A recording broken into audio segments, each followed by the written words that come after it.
دوستانی که میگین آموزش بذار برای این فایل زدن، میای داخل کانال تلگرام 3 نقطه تو کنار رو میزنی، ذخیره در دانلود ها رو میزنی. الان داخل دانلودات ذخیره شد.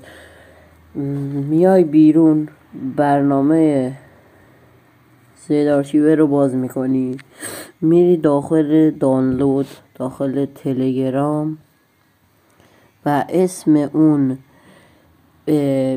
بشه فایل هست داخل تلگرامت. اسم اون فایل یعنی ست برزیلی هیپ هاپ. مثلا من الان سیو دانلود کردم، اینو کپی میکنی میذاری رو این بالا، میای داخل یک پوشه خالیه. مثلا اینجا الان من اینو کپی کردم، بعد الان استخراج رو میزنی بدون رمز نداره. یه بار رو این کلیک میکنی، بعد یه دونه چیز هست به اسم فایل، اینو کپی میکنی، دیوایس استوریج رو میزنی اندروید و دیتا، بعد میای پایین و میرسی به فری فایر. روی این کلیک میکنی، روی این دکمه کنین، این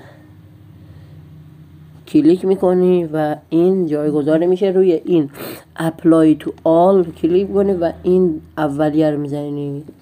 به همین راحتی فایل براتون جایگذاری میشه. این بود از آموزشش. بذارین و عشق کنین.